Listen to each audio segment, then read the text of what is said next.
ಎಲ್ಲರೂ ಹೊಸ ವರ್ಷದ ಸಂಭ್ರಮದಲ್ಲಿ ಮನೆಗೆ cake, biscuits, juice, varieties of pastries, sweets ಮನೆಗೆ ತರ್ತಿರ್ತೀರ. ದಯವಿಟ್ಟು ಇದನ್ನು ಯಾರೂ ಅತಿಯಾಗಿ ಉಪಯೋಗಿಸ್ಬೇಡಿ. ಮಕ್ಳಿಗಂತೂ ಕೊಡಲೇಬೇಡಿ. ಎಷ್ಟು ಡೇಂಜರಸ್ ಅಂದರೆ ಇದರಲ್ಲಿ ಮೈದಾ, ಸಕ್ಕರೆ, ಪಾಮಾಯಿಲು, ಕೆಮಿಕಲ್ಸ್ ಬಿಟ್ಟರೆ ಬೇರೆ ಏನೂ ಇರಲ್ಲ.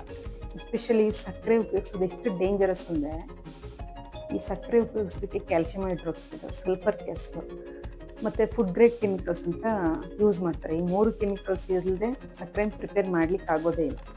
ಈ 3 ಕೆಮಿಕಲ್ಸು ಎಷ್ಟು ಎಫೆಕ್ಟ್ ಆಗುತ್ತೆ ನಮ್ಮ ದೇಹಕ್ಕೆ ಅಂದರೆ, ನಮ್ಮ ದೇಹದ ವೈಟ್ ಬ್ಲಡ್ ಸೆಲ್ಸ್ನೆಲ್ಲ ಫುಲ್ ಡ್ಯಾಮೇಜ್ ಮಾಡ್ತಾರೆ. ಅದು ಡ್ಯಾಮೇಜ್ ಆದಾಗ ನಮ್ಮಲ್ಲಿರೋ ಇಮ್ಯುನಿಟಿ ಪವರ್ ಕಡಿಮೆ ಆಗ್ತಾ ಹೋಗುತ್ತೆ. ನಮ್ಮ ಮೂಳೆಗಳಿಗೆ ಪೆಟ್ಟು ಬೀಳುತ್ತೆ.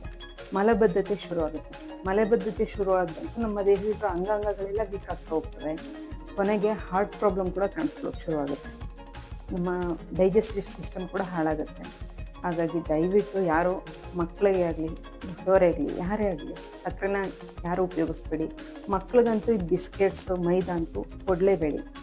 ಈ ಒಂದು ಹೊಸ ವರ್ಷದಿಂದ ನಮ್ಮ ಮೊದಲನೇ ಹೆಜ್ಜೆ ಆರೋಗ್ಯಯುತ ಆಹಾರ ಸೇವನೆಯಿಂದ ಶುರುವಾಗಲಿ ಅಂತ ಹೇಳ್ತಾ, ಎಲ್ರಿಗೂ ಹೊಸ ಕ್ಯಾಲೆಂಡರ್ ವರ್ಷದ ಆರ್ಥಿಕ ಶುಭಾಶಯಗಳು.